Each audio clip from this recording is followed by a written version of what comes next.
স্বাগতম। আজ 12 তারিখ হয়ে গেল, বিকেল 4টে বাজে। কাজেই ফাল্গুন মাস শেষ হতে আর গোটা কতক দিন বাকি।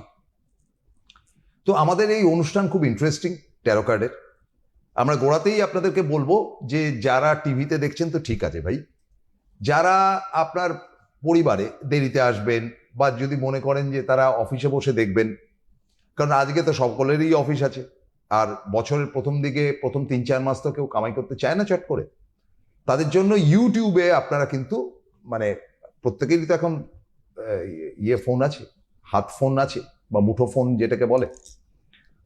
তো সেই অ্যান্ড্রয়েড ফোনে আপনি ইউটিউব তো ডেফিনিট করে থাকা উচিত, যদি না থাকে তো ডাউনলোড করে নিয়ে ইউটিউবে সিটিভিএন একেডি প্লাসে যাবেন এবং সেখানে আপনি ক্লিক করলে মানে সাবস্ক্রাইব করলে আপনি কিন্তু আমাদের এই অনুষ্ঠানটা দেখতে পাবেন, ওখানেই পেয়ে যাবেন। কারণ অতিথির নাম শ্রীময়ী। ওয়েলকাম। থ্যাংক ইউ প্রসূনদা। নমস্কার বন্ধুরা, বৃহস্পতিবারের বিকেলে আপনাদের প্রত্যেককে স্বাগত। তো ডিফারেন্ট সাবজেক্ট নিয়ে আমরা আলোচনা করে থাকি। আজকেও দুটো ডিফারেন্ট বিষয় নিয়ে আলোচনা করব। একটি বরং আমি বলে দিই, যেটা হচ্ছে বাস্তু নিয়ে অনেকেই আপনার আলোচনা শুনতে চান।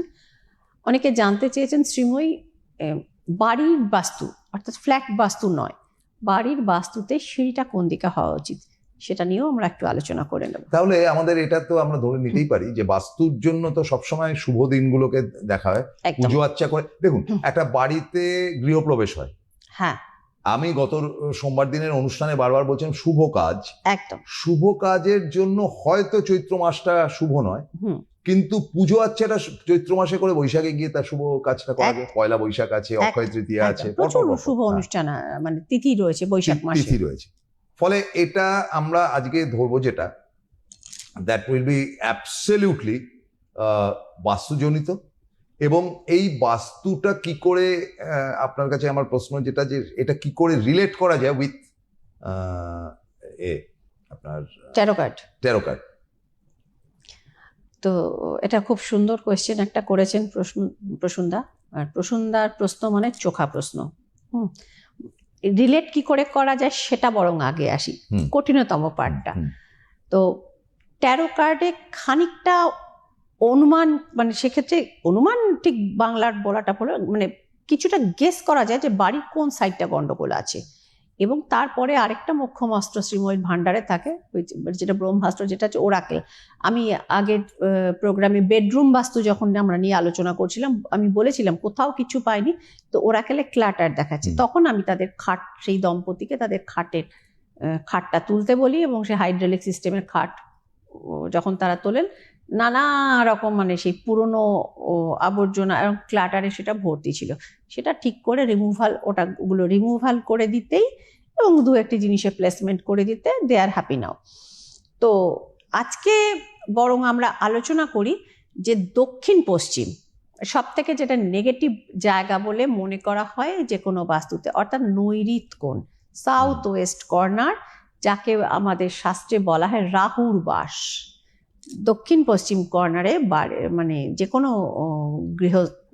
গৃহ বা জমি যেটা থাকে, সেখানে মনে করা হয় যে এইখানটার নৈঋত কোণ হচ্ছে রাহুর বাস, এখানে রাহু বাস করেন। তো সুতরাং অথচ কন্ট্রাডিকশনটা হচ্ছে প্রসূনদা, নৈঋত কোণেই কিন্তু হাজব্যান্ড ওয়াইফ, বিশেষ করে যিনি গৃহকর্তা এবং গৃহকর্ত্রী, তাদের মাস্টার বেডরুমটা করতে দেওয়ার পরামর্শ আছে বাস্তুশাস্ত্রে। তাহলে ফার্স্টে আজকে বলি নৈঋত কোণে আপনারা কি রাখবেন। নৈঋত কোণে আপনারা রাখবেন হচ্ছে আপনাদের বাড়ির সিঁড়ি।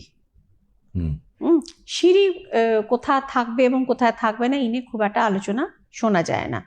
তো সেই জন্যই ভাবলাম যে আজকে সিঁড়িটা নিয়ে বরং বলি। যে কোনো ভারী জিনিস, অর্থাৎ যেটা ওয়েট ক্যারি করে, রাহু একটি এমন গ্রহ যাকে কন্ট্রোল করা অসাধ্য না হলে প্রায় দুঃসাধ্য। হ্যাঁ, একমাত্র শ্রী ভগবান হরি বিষ্ণু ছাড়া তাকে কেউ কন্ট্রোল করতে পারে না।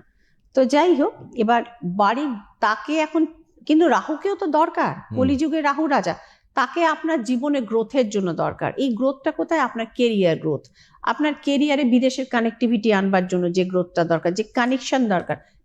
আজকে যে ডিজিটাল মিডিয়ার এত রমরমা, হ্যাঁ, ডিজিটালি মানুষ এত উন্নতি করছেন। দেখুন, ফিল্ম স্টার দেখতে মানুষ চিরকাল যেতেন, টিভি সিরিয়ালের যারা অভিনয় করেন, যারা মডেলিং করেন, তাদেরকেও মানুষ দেখতে চান। কিন্তু আজকাল প্রচুর সাধারণ ছেলেমেয়ে প্রসূনদা ইউটিউবের কল্যাণে কিন্তু স্টার হয়ে গেছেন। তাদের লক্ষ লক্ষ টাকা মাস গেলে উপার্জন, পুরো ফ্যামিলি নিয়ে তারা বিদেশে ঘুরছেন, মলডিভস যাচ্ছেন, আমেরিকা যাচ্ছেন, মানে দেখি যে মানে অথচ তাদের মানে অরিজিনাল বাড়ি তখন তারা যা ছবি দিচ্ছেন মিডিয়াতে নিতান্ত নিম্ন মধ্যবিত্ত। এই গ্রোথ তাদের কে দিয়েছে? সেই রাহু। সাউথ ইন্ডিয়া, হ্যাঁ, যেটা আমার খুব প্রিয় জায়গা, তো সেখানে এত গ্রোথ এবং সাউথ ইন্ডিয়ান ফিল্ম আজকে কিন্তু প্রসূনদা হিন্দি মুভিজকে টক্কর দিচ্ছে এবং তার থেকে বেশি উপার্জন করছে। আপনি সাংবাদিক খোঁজ নিয়ে দেখুন। হ্যাঁ, নিশ্চয়ই। এই যে প্যান ইন্ডিয়ান সিনেমা শুরু হচ্ছে, সাউথ ইন্ডিয়ান সিনেমা কিন্তু অনেক এগিয়ে, তাদের রিজিওনাল বলেন মানে সেই নাক উঁচু করার কোনো জায়গা নেই। হ্যাঁ, কারণ সাফল্যের দৌড়ে, স্ট্যাটিস্টিক্সের দৌড়ে তারা কিন্তু আমাদের বলিউডকে অনেক গুণ পেছনে ফেলেছে, অনেক কদম পেছনে ফেলে তারা আগে দৌড়চ্ছে। তো এই হচ্ছে রাহুর খেল। তা এখানে রাহুকে আপনি যদি আপনার একটু কন্ট্রোলে রাখতে পারেন, রাহু আপনাকে যা দিতে পারে কোনো গ্রহ আপনাকে তা দিতে পারবে না। আপনি ঠিকই বলেছেন, তার কারণ আমি 70 দশকে প্রথম, হ্যাঁ, ম্যাড্রাস ছিল তখন নাম, ম্যাড্রাস, চেন্নাই নাম ছিল না, না, এবং আমি দেখেছি যে ওদের ওখানে অস্বাভাবিক রকম সিনেমা দেখার নেশা, মারাত্মক। হ্যাঁ, এবং আজ থেকে 10 বছর আগে, 15 বছর আগে বোধহয় 5 টাকা টিকিট পাওয়া যেত।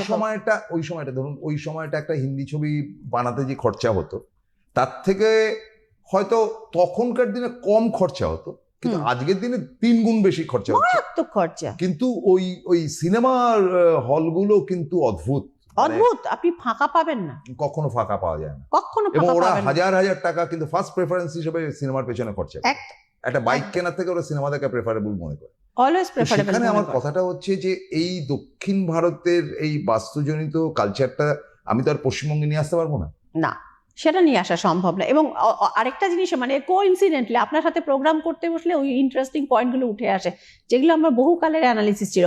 আপনি দেখবেন আমাদের সারা ভারতবর্ষের মধ্যে ফিল্ম স্টাররা রাজনীতিতে যোগদান করছেন, এটা সেই এনটিআর এর সময় থেকে চলছে, সরি এমজি রামচন্দ্রন, ভুল বললাম, এমজি রামচন্দ্রনের সময় থেকে চলছে, মানে যিনি অলমোস্ট আমাদের প্রায় দাদুর বয়সী। আজকে পশ্চিমবঙ্গে সিরিয়াল থেকে, সিনেমা থেকে একটু যখন সেটব্যাক আসছে কেরিয়ারে, তখন ঝপঝপ করে সমস্ত রাজনীতিতে নেমে পড়ছেন। এই কালচারটা আজকে, কিন্তু তারা কিন্তু সেই সুপারস্টার থাকাকালীনই পাশাপাশি রাজনৈতিক আইডেন্টিটি তৈরি করেছিলেন। তো যাই হোক, ব্যাপারটা হচ্ছে যে দাক্ষিণাতে রাহুকে কন্ট্রোলের দুটো খুব মোক্ষম দাওয়াই আছে প্রসূনদা, যে কারণে কন্ট্রোল করে ওরা উন্নতি করতে। প্রথম হচ্ছে চন্দনের ব্যবহার। চন্দন রাহুকে ঠান্ডা করে, চন্দনের ব্যবহারে রাহু কন্ট্রোল থাকে। সে কারণে আপনি দেখবেন যে পুরুষ হোক এবং মহিলা, ওদের কপালে চন্দনের একটি ফোঁটা বা তিলক কিন্তু লেপে থাকে, বা ছোট করেও যে স্টাইলিশ মহিলারা তারা কিন্তু এটা রেগুলার ব্যবহার করেন। এবং এরা মানে ধরুন ঠাকুরের দেবতার মালা, বা ধরুন কোনো মৃত ব্যক্তির আমাদের ফটো যেগুলো, সেগুলোতে আমাদের নর্মাল ফুলের পাশাপাশি ওরা কিন্তু চন্দন কাঠের মালা দেন। এটা খুব লক্ষণীয় ব্যাপার। তো সুতরাং এই যে চন্দনের ব্যবহার, ওই জন্য বললাম চন্দন রাহুকে কন্ট্রোল করে, এবং রাহু যখন একটু কন্ট্রোলে থাকে তাকে দিয়ে আপনি প্রচুর কাজ করিয়ে নিতে পারেন, যেটা আপনার ডেভেলপমেন্টে, আপনার কেরিয়ারে, আপনার ফ্লারিশমেন্টে কাজে লাগে। এবং আরেকটা জিনিস তারা করেন, সুগন্ধি ফুলের ব্যবহার।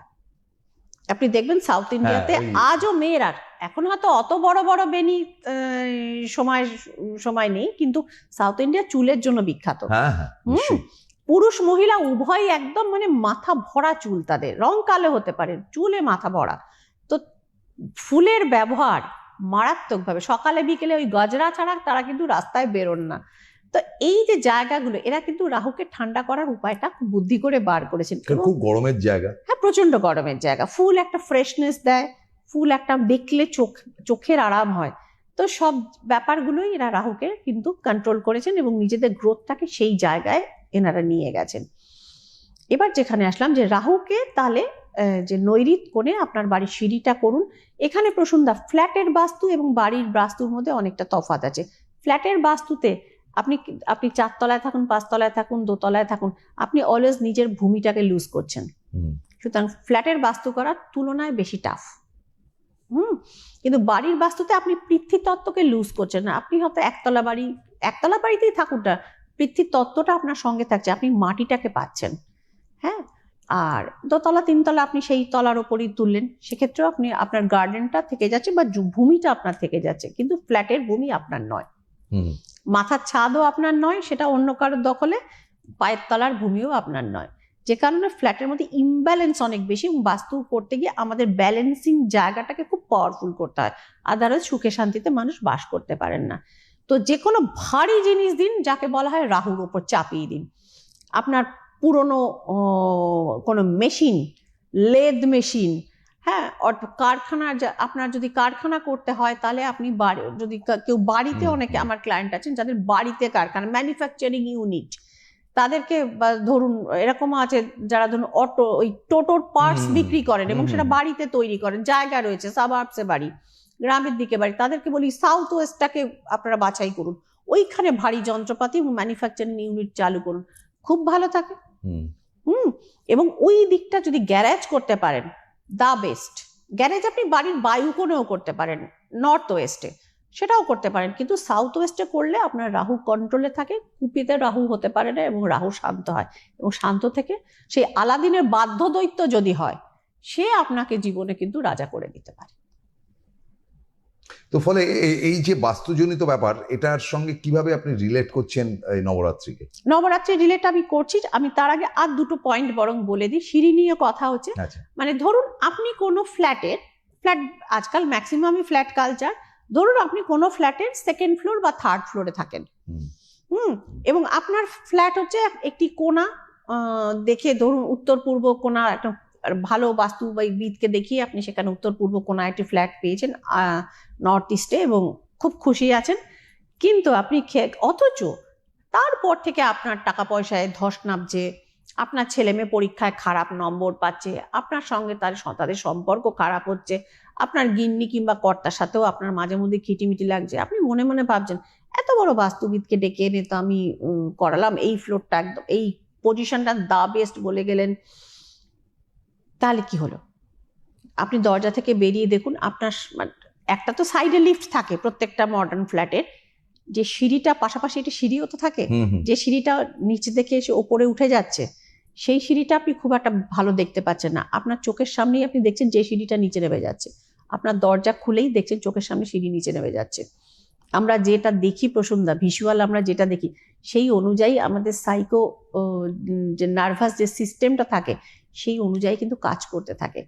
ডে বাই ডে আপনি ওই দরজা খুলেই দেখছেন আপনি নেমে যাচ্ছেন, একটা সময়ের পরে না, দরজা খুললে অনেক সময় ডান দিকে বা বাঁ দিকে সিঁড়ি পড়তে পারে। যদি দেখেন, বলছেন কিভাবে রিলেট করব, যে দরজা খুলে যদি আপনি দেখেন যে স্টেয়ারটা উপরে উঠে যাচ্ছে, সেটা কিন্তু আলটিমেটলি আপনার গ্রোথ দেবে। আপনি উঠছেন, আপনি চোখে দেখছেন, মনে ভাবছেন, আপনার মাথায় রেজিস্টার করছে, সো আপনার গ্রোথ হবে। কিন্তু দরজা খুলেই যখন আপনি নিচের দিকে দেখছেন, আপনার ভিশন নিচের দিকে যাচ্ছে, আপনার ডাউনফল কিন্তু হতে বাধ্য, এটা বাস্তুর নিয়ম। তো সুতরাং যারা ফ্ল্যাট নিতে চান বা নিচ্ছেন বা মোটামুটি পছন্দ রেখেছেন বা প্ল্যানিং রেখেছেন 26-27 করবেন, সিঁড়ির পজিশন এবং এই সিঁড়ি রিলেটেড জায়গাগুলো কিন্তু একটু দেখে নেবেন। মানে দেখুন, একটা ফ্ল্যাট মানে অনেক বড় ইনভেস্টমেন্ট। মধ্যবিত্ত বাঙালি সারা জীবনে একবারই অন্তত ফ্ল্যাট কিনতে পারে বলে আমি বিশ্বাস করি, যারা সাদা টাকায় উপার্জন করেন। তো বাকিদের কথা এখানে আলোচ্য নয়। তো জিনিসটা হচ্ছে যে একটু দেখে নেবেন, কারণ ওইখানে আপনি বাস করবেন এবং জীবনভর, এবং আপনার সন্তান সন্ততিরাও একটা সময় পর্যন্ত ওখানেই বাস করবে। So be careful, be alert, একটু দেখে নিন, বিচার বিবেচনা যাচাই করলে আগে করুন, পরে পস্তানোর থেকে আগে চেক করে নেওয়াটা বেটার। তাতে হয়তো আপনার দুদিন দেরি হবে, কিন্তু জীবনভর তো শান্তিতে থাকবেন। এবং আরেকটা ব্যাপার যেটা আপনি আজকে আলোচনার মধ্যে আপনি নিতে চাইছিলেন, হ্যাঁ, সেটা যদি একটু বলেন। সেটা আলোচনাটা অবশ্যই যেটা আমি করতে চাইছি, সেটা একটি খুব ক্রিটিক্যাল একটি, মানে একজন বাবা আমাকে এটা লিখেছেন, তো সেই জায়গাটাতে আমি আসছি। হ্যাঁ, উনি বলেন, মিস্টার দাশগুপ্ত বললে আমি বুঝতে পারবো, শুধু এইটুকু, ভদ্রলোক পেশায় চার্টার্ড অ্যাকাউন্টেন্ট এবং তার একটি মাত্র সন্তান। ভদ্রলোকের স্ত্রী মারা গেছেন যখন তার পুত্র সন্তানের বয়স 17। তিনি ক্যান্সারে মারা গেছিলেন। তো এবারে ক্যান্সারে মারা গেছিলেন। তো ভদ্রলোক যেটি করেছিলেন, তিনি ভেবেছিলেন যে তার ছেলে মাতৃহারা হলো, তার নিজের জীবনেও অবশ্যই কোম্পানির অসুবিধে হচ্ছিল, যাই হোক হোয়াট এভার, তিনি বছর দেড়েকের মাথায় তিনি পুনরায় বিবাহ করেন এবং তিনি লেক টাউনে তার নিজস্ব বাড়ি, কিন্তু বিবাহ করার পর তার এই স্টেপ মমের সাথে তার ছেলের নিত্যদিন অশান্তি, কারণ তার ছেলে সাবকনসাসে যেটা এসেছে যে বাবা হয়তো মাকে মেরে ফেলেছে, যদিও আদপেই সে ঘটনাটা না, কারণ উনি ছেলের হরোস্কোপ নিয়ে এসেছিলেন, তার যিনি প্রাক্তন স্ত্রী ছিলেন মানে প্রয়াতা স্ত্রী, তার হরোস্কোপও তিনি নিয়ে এসেছিলেন, নিজেরটাও নিয়ে এসেছিলেন, এরকম কোনো ব্যাপার কিছু নয়। তিনি স্বাভাবিকভাবেই মারা গেছেন, তার দুরারোগ্য ক্যান্সার হয়েছিল, অনেক লেটে ধরা পড়েছিল। তো যাই হোক, এবার হচ্ছে মানে যেটা অধিকাংশ জায়গায় স্টেপ মম ভার্সেস স্টেপ সান, কিন্তু ভদ্রলোক যেটা জানাচ্ছেন খুব দুঃখের সহকারে যে ম্যাডাম বিয়ে তো করেছি কিন্তু দুজনের গন্ডগোল এটা তো আছে, ইনি বিয়ে করে এসেছেন আমাকে, তারও একটা মর্যাদা আমার দেওয়া উচিত, তিনি কত সহ্য করবেন। যেহেতু আমার অর্থনৈতিকভাবে আমি সচ্ছল এই মুহূর্তে, কাজে আমি একটা সময় ছেলেকে একটি আলাদা বাড়ি, আমি ফ্ল্যাট কিনে দিই বাগুইহাটিতে, এবং সেখানেই সে থাকতে পছন্দ করে, তার দেখভাল করার লোকজন আছে। এরপর কিন্তু আমাকে সে নেশাগ্রস্ত, অসম্ভব মানে উগ্র, হাতের মানে তাকে কিছু বোঝাতে গেলে সে মোটামুটি মারতে আসে, এই রকম অবস্থা। এবং ইদানিং সে এত মানে বাড়াবাড়ি সে শুরু করে দিয়েছে, আমাকে পুলিশ মাঝরাতে ফোন করছে যে মিস্টার দাশগুপ্ত অমুক জায়গা থেকে আপনার ছেলে নেশা করে রাস্তায় পড়ে আছে, অমুক জায়গায় সে বাইকের অ্যাক্সিডেন্ট ঘটেছে ইত্যাদি। আমি ম্যাডাম একদম বিপর্যস্ত, আমার ছেলের হরোস্কোপ আমি আপনাকে পাঠালাম আরেকবার, যদি আপনার মনে না থাকে এই ছেলেকে নিয়ে কি করা যায়। আমি এবং আমার বর্তমান স্ত্রীকে আমাদের শান্তিনিকেতনে আরেকটি বাড়ি আছে, আমি কি রিটায়ারমেন্টের পর বোলপুরে গিয়ে কাটাবো, সেটা কি, এবং একে মানে পথে আনবা যাতে সে সুস্থ জীবনে ফিরে আসে, এর একটা আপনি ব্যবস্থা করে দেবেন। এবং সামনেই যে চৈত্র মাসের অমাবস্যা শুনেছি এতে ভালো কাজ হয়, কঠিন কাজ হয়, তো আমার ছেলের কেসটি কি আপনি নেবেন। আমি অনেকের কাছে গিয়ে ফেরত এসেছি, তারা বলেছেন হবে না। হ্যাঁ, তো মিস্টার দাশগুপ্ত খুব দুঃখ পেলাম, মানে সত্যি মানে আপনার লাইফে আমরা ব্যতীত। হ্যাঁ সত্যি মানে তিনি বলে সত্যি উনি যে বলেছিলেন যে আমার মনে হয় আমি সব ছেড়ে দিয়ে চলে যাই, কিন্তু সেটাও কি সম্ভব, সেটাও তো সম্ভব না।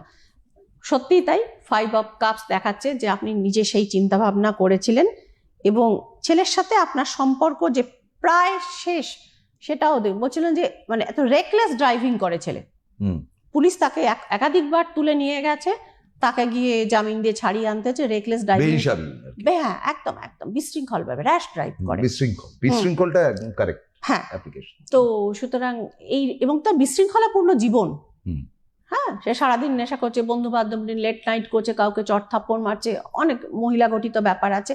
মানে বলছেন যে আমার সঙ্গে ছেলের সম্পর্ক প্রায় শেষ, কিন্তু আমি একটাই ভয় পাই, আমি তো সন্তানের পিতা, এইরকম ভাবে কোনোদিন আমার ছেলেটা শেষ, দেখুন দেখাচ্ছে 10 অফ সোর্স আর হিয়ার, এবং ওর বন্ধু বান্ধবরা ওকে লুটে পুটে খাচ্ছে, সেটাও দেখ মানে একেবারে পুরো বিট্রেক একদম কার্ডটা পড়েছে। তো একটা জিনিস বলবো, আপনার ছেলের হরোস্কোপ আপনি যেটা পাঠিয়েছেন আমি আর একটা বার ওই জিনিসটা একবার দেখে নিচ্ছি। হ্যাঁ, আপনার ছেলের কর্কট রাশি আপনি জানিয়েছেন, ও মাই গড, পরপর 7টা ঘর ফাঁকা ফাঁকা, মানে কর্কট থেকে শুরু করে কর্কট, সিংহ, কন্যা, তুলা, বৃশ্চিক, ধনু, মকর, এতগুলো ঘর পুরো ফাঁকা, অন্য ঘরে বাকি সমস্ত গ্রহগুলো ঠাঁই নিয়েছে। এই যোগটা সম্পর্কে আপনারা নিশ্চিতভাবে অন্য কথা শুনে সপ্তশূন্য যোগ বলা হয় এটাকে, সপ্তশূন্য। 7টা ঘর পরপর ফাঁকা। আপনারা কালসর্পের আলোচনা শুনেছেন বিভিন্ন জায়গায়, একদিক খালি আরেক দিকে অন্য গ্রহগুলো থাকে, আমি নিজেও সেটা আপনাদের সাথে ডিসকাস করে গেছি অন্য এপিসোডে। তো সপ্তশূন্য যোগটা সম্পর্কে শোনেননি, এবং এটা একটা মারাত্মক যোগ প্রসূন্দা। তো এই যোগটাতে কি হয়, এই যোগটার ডাইরেক্ট কিন্তু এরকম এফেক্ট হয় না, মানে এবং সারা জীবন না, এবং কর্কট রাশিটা মানে চন্দ্র পরিচালিত রাশি, তো মুন বেসড রাশি, মারাত্মকভাবে এরা মায়ের সাথে কানেক্টেড হয়। এর মা সত্যি সত্যি ক্যান্সারে মারা গেছেন, উনি আমার মেডিকেল রিপোর্টও পাঠিয়েছিলেন। তো যে কারণে কিন্তু তার কোনোভাবে মনে হচ্ছে বাবা যেহেতু অল্প গ্যাপে বিয়েটা করে ফেলেছেন, সে সুতরাং এই মায়ের মৃত্যুর জন্য মন থেকে অন্তত বাবাকেই দায়ী করে। এনিওয়ে, মিস্টার দাশগুপ্ত, এটা কঠিন সমস্যা, সপ্তশূন্য যোগ, কারণ আমি চাইলেই তো গ্রহগুলোকে স্থানান্তর করতে পারবো না, নাম্বার 1। নাম্বার 2 হচ্ছে চৈত্রের নবরাত্রি, এবং এই নবরাত্রি ছাড়া প্রসূন্দা, সেটা চৈত্রের হোক, গুপ্ত নবরাত্রি হোক, শারদ নবরাত্রি হোক, এটা ছাড়া এই যোগের বিধান নেই। মানে এই সময় করতে হবে, এই সময়ই করতে হবে। আপনার পক্ষে যা সিচুয়েশন আপনি পাঠিয়েছেন, এবং ছেলের বেশ কিছু মানে ওই উন্মত্ত অবস্থার ছবি আপনি পাঠিয়েছেন, তাতে আপনার পক্ষে সেপ্টেম্বর মানে যখন দুর্গা নবরাত্রিটা পড়বে শারদীয়া, অপেক্ষা করা সম্ভব না। কাজেই বেটার লেট দ্যান নেভার। তো সুতরাং আপনি এতদিন ভুগেছেন, আপনি চেষ্টা করে দেখুন। এবং আমিও যেটা আমি বলি যে আমার সাকসেস পার্সেন্টেজ 98%, কিন্তু আমি ডেডিকেশন দিই 200%। তো আমি সেটা দিয়ে চেষ্টা করব, but do it now, immediate কিন্তু যোগাযোগ করুন। আচ্ছা, আমাদের শেষ পর্বের মধ্যে আরেকটা বিষয় আপনি এনেছিলেন, হ্যাঁ, হাতে সময় একেবারেই কম, একদম, যদি একটুখানি বলেন। সেটা কিছু একটা পয়েন্ট আমি বলেছিলাম, আপনি আমাকে একটুখানি মনে করে হ্যাঁ, আমি বলছি যে এই যে বিশেষ তিথি বা বিশেষ লগ্ন, এই সময়টা তো কাজ করার কথা আমরা বারবার করে বলছি, এবং তার সঙ্গে সঙ্গে প্রতিকারের ব্যাপার যেটা থাকে। হ্যাঁ, প্রতিকার করতে গেলেও তো আপনাকে ধ্যানে বসতে হয়, সেটাকে শোধন করতে হয়। একদম, মানে যে জিনিসটা প্র্যাকটিক্যালি আমি খোলা মনেই দর্শকদেরকে বলছি, যে একটা পাথর কিনে আনলাম আর দিয়ে দিলাম, ওটা তো না, ওভাবে হয় না। সেটাতে ইয়ে করতে হয়, সিস্টেম করতে হয়। আপনি একটা সরস্বতী ইয়ে থেকে, কুমারটুলি থেকে কিনে এনে তো জলে বিসর্জন দিয়ে দিতে পারেন, তাহলে আনেন কেন? পুজো করবার জন্য। অবশ্যই যতক্ষণ পুজো করছেন ততক্ষণ ঈশ্বর। একদম। কুমারটুলিতে যখন আছে প্রতিমা, তখন প্রতিমা। আবার ভাসান দিচ্ছেন যখন, তখন মাকে বিদায় দিচ্ছেন। অর্থাৎ তার এক্সিস্টেন্স কিন্তু ওই পুজোর সময়টা, তখন তিনি মৃন্ময়ী থেকে তিনি চিন্ময়ী হয়ে ওঠেন এবং আমাদের ফল দান করেন। প্রতিকারের ব্যাপারটা তো আপনি খুব মানে সিরিয়াসলি নেন। এটা আমি যে কোনো প্রতিকারই খুব সিরিয়াসলি নিই প্রসূন্দা। এবং এই ধরুন চৈত্র নবরাত্রিতে যে কাজগুলো হয়, যেটা মানে আমাবস্যা বা তার আগের দিন চতুর্দশী থেকে ধরে নিই আমি কাজগুলো, এবং এটা টানা 9 দিনের ক্রিয়া হয়।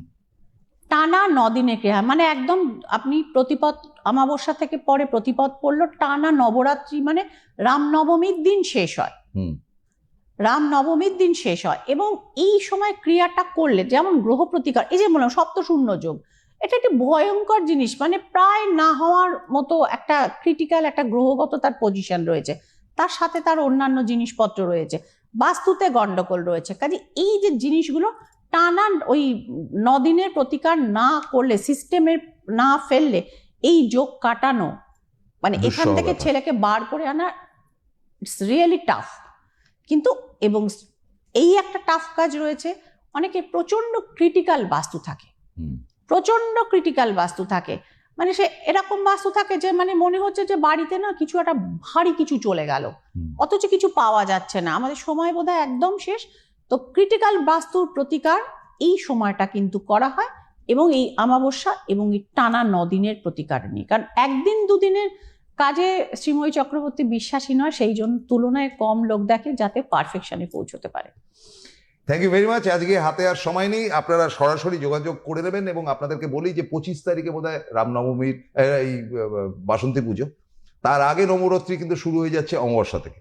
সুতরাং যে কোনো কাজ তারও আগে, অনেক আগে আপনাদের কিন্তু শ্রীময়ীর সঙ্গে যোগাযোগ করবেন, এবং শ্রীময়ী আপনাদের জন্য ছিলেন, আছেন, থাকবেন। আবারও বলি যে যারা অনুষ্ঠানটি দেখেননি বা আপনি যারা দেখছেন, তারা যদি আপনার পরিবারের কাউকে দেখাতে চান, অবশ্যই ইউটিউবে CTVNKD+-এ শ্রীময়ীকে আপনারা পেয়ে যাবেন। ডাউনলোড করে নিন ঝটপট। আজকের মতো বিদায় নিচ্ছি, সোমবার দেখা হবে ঠিক 1:30টার সময়। নমস্কার। নমস্কার, সকলে ভালো থাকবেন।